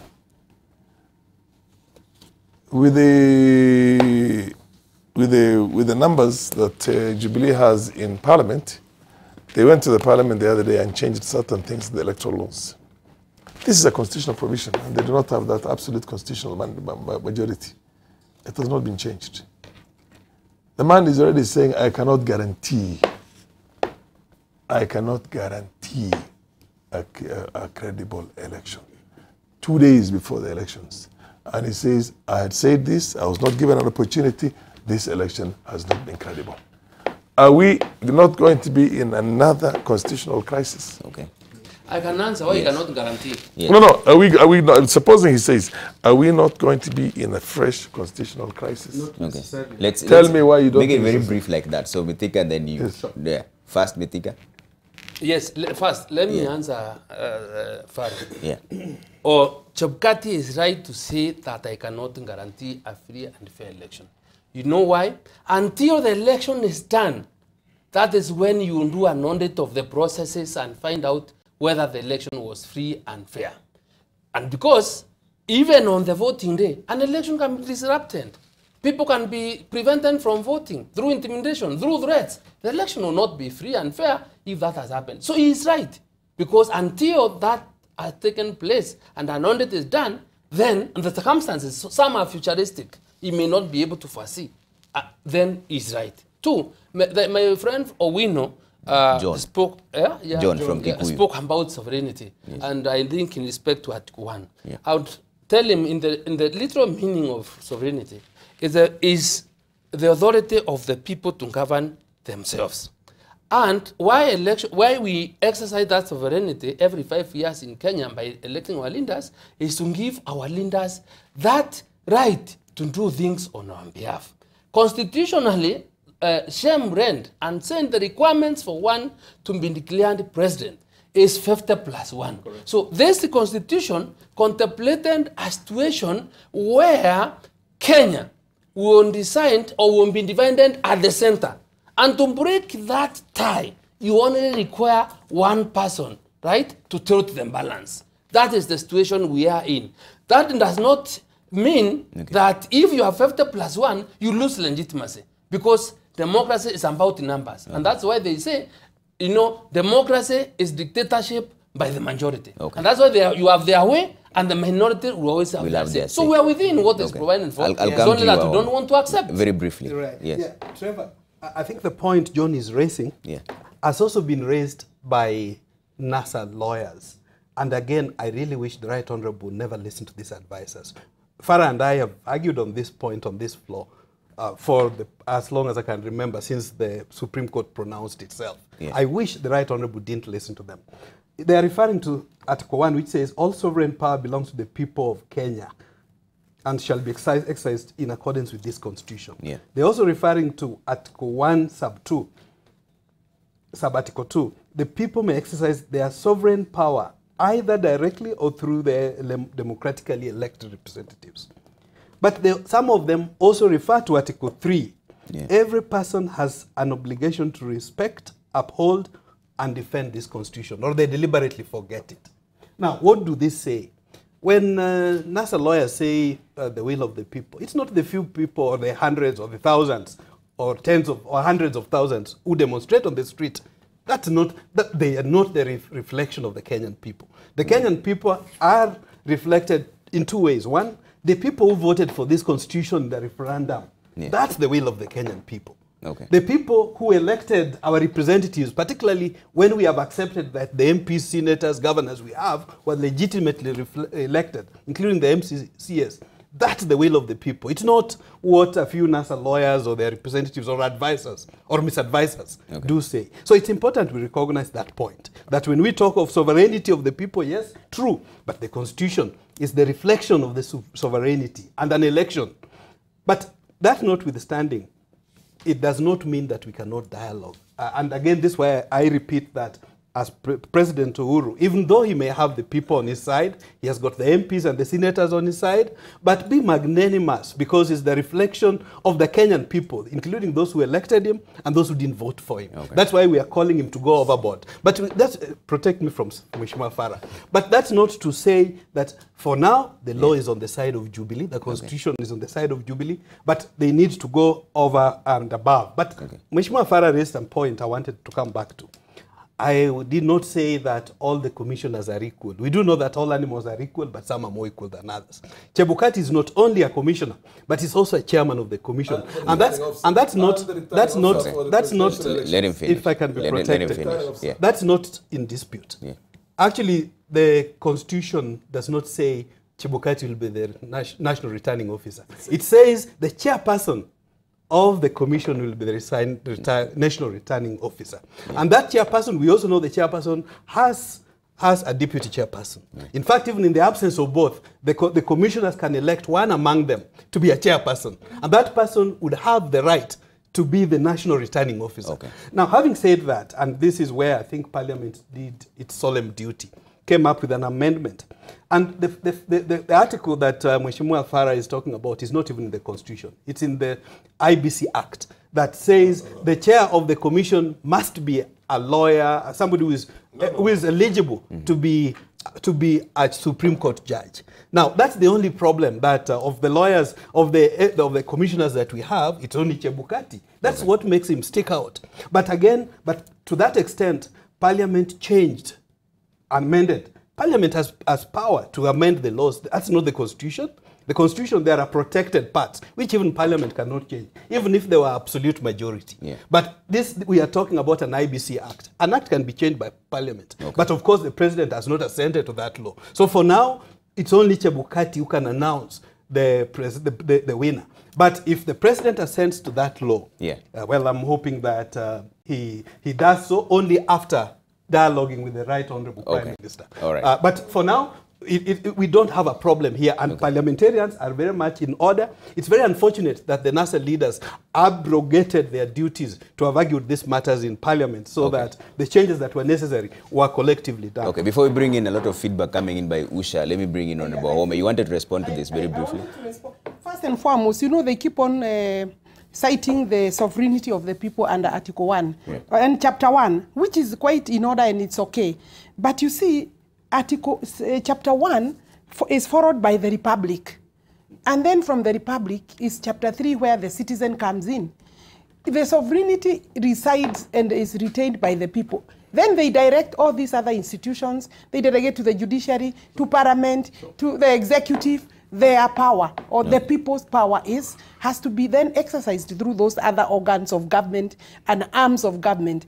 But you see, then you wonder, if they are talking about the people, then you are also not forgetting that Article 3, and it's very critical, any attempt to establish a government otherwise than in compliance with this constitution is unlawful. And I think Kenyans should start questioning what NASA is doing and advising, or actually the advisors of NASA now have lost it completely, because if they want us to say, oh, Uhuru can actually stay after 1st of November, then, you know, what is the worry? He can still continue to be in the president.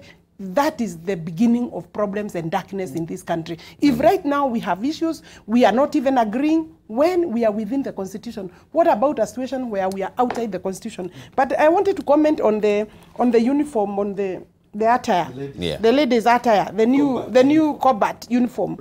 You know, if you look at this country, from the word go, people are all over donning that uniform. It's everywhere in the market. Is it illegal? So it is not. I think it depends on the purpose. It depends on the purpose that it's being used. If you are coming out to feign and to conduct the affairs of a police officer or a general or a military officer, then you are illegally wearing that uniform. Okay. But finally, I want you, you know, men like Farah, and also Shem here, I want to send them to Google.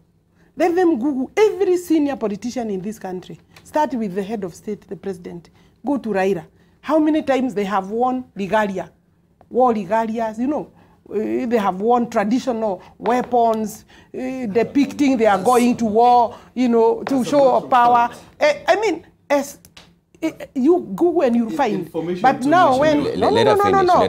Whether it is cultural, whether it's traditional, when you see them wearing these traditional regalias, defending the country, defending the tribe, defending your teams, what are they trying to say? They are trying to encourage their teams. They are not saying we are going direct to. In other words, you are also going to war. We are in a war.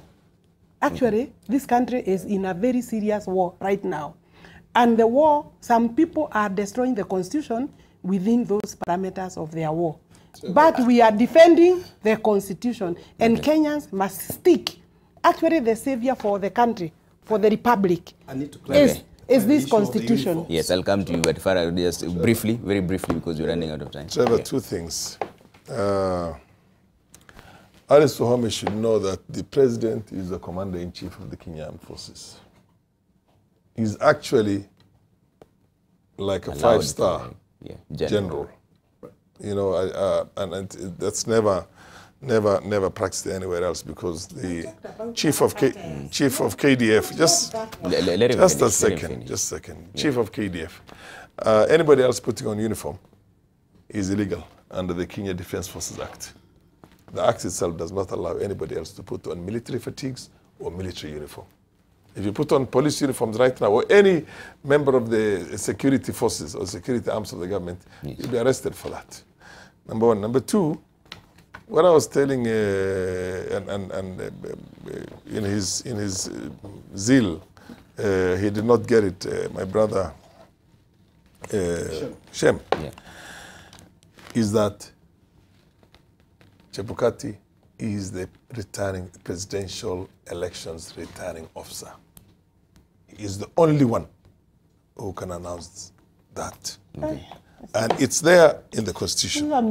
Hang on a minute. I'm not misleading. You can read, look at Article 138, sub-Article 10. Read the 259. Just a second. Just a second. Within 7 days after the presidential election, the chairperson of the Independent Electoral and Boundaries Commission shall... Just relax. Let him finish. It doesn't say Chebukati. Just let him finish. Yeah. Let him make his point briefly. Just relax. Today I'm not really feeling like it says the chairperson of the... At least you're not in uniform. No, finish up, Farah Maalim. We're running out of time. It says the chairperson of the Electoral Independent Electoral and Boundaries Commission shall declare the results of the election and deliver a written notification of the results to the Chief Justice and the incumbent President. Now, my question is very simple. Who has appointed the chairperson of the Independent Electoral and Constitutional and Boundaries Commission? Was appointed through a constitutional process, by the way. You get my point? Yeah. He is not elected by his co-commissioners. He can only be elected again through, or rather, can only be selected or elected through a process that involves the head of state, that involves other independent bodies to come up with that list of the people who have gone through the interview. Okay. Supposing this chairperson, who cannot be removed by anybody, after the election is conducted, comes out into the open and says that the election was not credible for A, B, C, D reasons, and consequently I cannot announce a leader, a winner. Are we not going to be in a constitutional crisis? Yes, we're going to be in a constitutional crisis. Okay. It doesn't, you see, when we are here as very senior politicians, for God's sake, we need to focus into the future. We just don't have to wait until something happens and then we begin looking around to see what else we can do then. Okay. What I'm saying is that I can see we have a problem. Do I have the answers for this thing? I have opinions. Okay. I have suggestions, but I don't have the answers. Okay. Before we get into this, because of time, could have gone to 259. I'll read 259 also. Yeah, just a moment. Yeah, at least you can read. Let him read I'll read 259. Yes. Very briefly. Yes. Hang on a minute. I'll read 259. 259 is here. Yes, and you have your constitution in front of you. Enforcement of the constitution, and then it is here. That is chapter 17, general provisions. Yes. Construing the Constitution. The Constitution shall be interpreted in a manner that promotes its purpose, values, principles. No, just go to Sabbatical 3. Every provision of this Constitution shall be construed according to the doctrine of interpretation, that the law is always speaking, and therefore, among other things, a function or power conferred by this Constitution on an office may be performed or exercised as occasion requires by the person holding the office. Go to B. Any reference in this Constitution to a state or other public office or officer or a person holding such an office includes a reference to the person acting in or otherwise performing the functions of the office at any particular time. Correct. Yeah. So basically, both of you are right. It says the chairperson is the returning officer, but it doesn't specifically say Wafula Chebukati. It says the chairperson. So any other person yes, as long as someone is acting as a chairperson, that's the national returning officer. We have to get feedback, and we're running out of time. Can I just you know, the law. He's the only person. The law is a living document. Yes, it's a living document. It's not a dead document. It works within, it performs, it operates within a context. Okay. And that context, in the manner we are right now, is express and explicit. Okay, agreed. At this point, Chebukati is the chairman. So that's agreed. Yeah, no doubt. Right. He is the chairman. Very briefly. Very briefly. Yeah.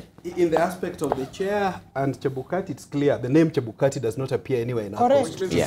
But at this point, he's the chairperson. But of course, currently is the chair. Yes. And to that extent, he could, without resigning, he could decide it's not announcing. It's true there could be a lacuna in that regard. But this is why I started by saying the commission or any of the commissioners, if not the chairperson, should have gone to the Supreme Court to seek advisory opinion in the event that we came across a crisis. But having said that, of the uniforms, at one point, and with the due respect, it's unfortunate, Mheshimiwa Alice has not told us what's symbolic about this ladies putting combat uniform at the moment, if it's not an indication that they are ready to fight. But that notwithstanding, even the commander-in-chief, once I shared a cup of tea with 2 retired generals, one a Kenyan, very eminent generals, another a non-Kenyan. And they were saying, that was around the time His Excellency the President was on full regalia. They were saying, even the commander-in-chief, I must confess I'm not a military person. Yeah. So I'm just talking what I heard them talk about. Yeah. They said, before you can put this uniform, there are certain minimum military training. Yeah. In fact, even for heads of states, I think they do it either in the US or other countries. Okay. So it's a week's thing or something, a few days. So in their opinion, that was not right. But Again, as I said, I'm not an expert in that regard. But the symbolism, this is a wrong time to grandstand and say, you know, and thump and say we're ready for war. Okay. I think this is a wrong message. But I think NASA is sending. Okay. The Jubilee ladies should send. Let's reason together and find an amicable way to move forward. Let's get some response from the people, and also people are fighting. And also, I think it's very clear to mention that those are not exactly army uniform, except for the president himself, because then anyone can just wear combat that almost looks like the army uniform, but it is not the uniform. It's not the exact one. It's not the exact one. All right. Let's get feedback from the people now. There are campaigns. Okay. All right. Understood. Let's get some feedback from the people. Here, Farah, let's hear what the people are saying on social media. And Usha Oze is here with their feedback. Usha, what are they saying? They are saying a lot of things. In the interest of time, I probably will only read the first 5 tweets. So straight to it. We have Collins who says, leadership is all about following the law. Supreme Court ordered IEBC to conduct repeat election. We are ready. We have... this is Collins again, so I'll just skip that. We have Rashiano who says the consensus for the 26th October elections is that 50% of Kenyans think 50% of fellow Kenyans have lost their minds. We have Kennedy who says read the ruling to the end. It's not just the timeline, but also in conformity with the law. We have Jerry who says better take time and do the right thing for posterity than chest thump and rush to have sham elections with grave repercussions. We have Samuel who says national leaders like our MPs are not to take sides regardless of their parties. Nationalism must come in to save the nation. We have John Gidanga who says the current political standoff between Uhuru and Raila might cause anarchy, followed by violent ethnic clashes on October 26th onwards. And finally, we have Ken Mutua who says, if our country gets into trouble, we will never forgive you politicians. Right, so as you can see, there's a lot more tweets, but in the interest of time, I won't be able to read all of them. However, the conversation does go on. I would be very happy to get your questions through to the panel and to have your comments as well. So hashtag AMLive and TV, that is how you can continue this conversation. For now, it's back to you, Trevor. Thanks, Usha, and sorry for rushing you. I know we're running out of time here. And I'll also do the same for my guest, starting with you. What is the way forward? We've had people talk about dialogue, but very briefly, because we're running out of time here. What is the way forward now? I think 70 hours, the elections. Good comments from the readers. One have said, the Supreme Court said, let's do it within 60 days within the law. Yeah. But what does the law say? The law says within the Supreme Court ruling. The Supreme Court ruling, what did they say? Okay. There were 11 points that they talked about to be fixed. All except 4 were technology related. And I would feel competent to talk about that. Way the forward. technology way forward, one of the things they talked about was server access. Yeah. And I want to request, maybe in one session, have a session here with Jubilee expert in technology and NASA expert on technology, and maybe independent people. Any cybersecurity expert will tell you there's no way you can open secure critical servers to the public to see. But you can open them to within a framework of the law. Okay. But having said that, I want to once more make the appeal. Let the two principals have some dialogue. Let's live with the Constitution. Unless the court pronounces otherwise, let's go ahead with these elections on 26th. Okay. And thereafter, let's start the process of healing the nation. Okay. Honorable Farah, 10 seconds. My director is really on my case. We're about to wind up. Way forward. Yes. Yes. Look, to get the jinx out of the statehood bottle is very easy. To put it back is impossible. We have seen that in the past. This country is divided right down the middle. People are talking about secession. People are talking about a lot of things. And both sides are hard as a metal on their positions. One side says we've been ordered to go for another elections, we're going to go for the other elections, under all circumstances, and regardless of what, we will go for it. And we'll be sworn in. And you know, it's common. The other side said we are boycott these things until, or rather it should not happen, until we have a system in place. So what is the way forward? The way forward, in my opinion, is there has to be dialogue. Okay. Right now, nobody's talking to the other. But let me assure you one thing. They would want to talk to one another once the jinx comes out of the bottle. All right. But when that happens, it will probably be too late. It will probably be too late. That's my fear. Honorable Mithika, way forward, very briefly. I think I will not forget to ask Kenyans to kneel, further kneel down in prayer and pray for the country. There is serious potential of this country degenerating into anarchy. and ask those people that are in positions of leadership and control to know that Kenya is greater than each one of us, though we encourage in dialogue and discussions, then the NASA team must also be willing to make reasonable demands. Make reasonable demands that can be met within the framework of our constitution, because we can never permanently be talking of a situation whereby we want to throw the law away so that we can explore other avenues for us to ascend to power. All right, Honorable Wahome, very briefly, we are giving the last say because we are gentlemen here. We have no jinx ourselves. I believe Uhuru Kenyatta has no jinx with his team. You saw we went to Afuraha Stadium and we prayed. We even confessed any obstacles, any sins that may stop peaceful elections. We called for peaceful elections. We are continuing to call for peaceful elections on 26th of October. We are asking IEBC to finalize their plans so that they can give those Kenyans who want to go to elections on 26th. But similarly, we are calling on the NASA team to actually call for peaceful, because they are calling for demonstrations and boycott. Let them pronounce themselves by way of calling for peaceful withdrawal. All right. Yes. Thanks for making time for us. Honorable Alice Wahome, Member of Parliament Kandara, Honorable Farah Maalim, former Deputy Speaker of the National Assembly, Dr. Shem Ochuodho, Global Leader, Kenya Diaspora Alliance, and Honorable Mithika Linturi, Senator for the great people of Meru County. And thank you for watching and all the comments. We appreciate it all the time. The hashtag has always been AMLive. I'm Trevor Ombija. Bye for now.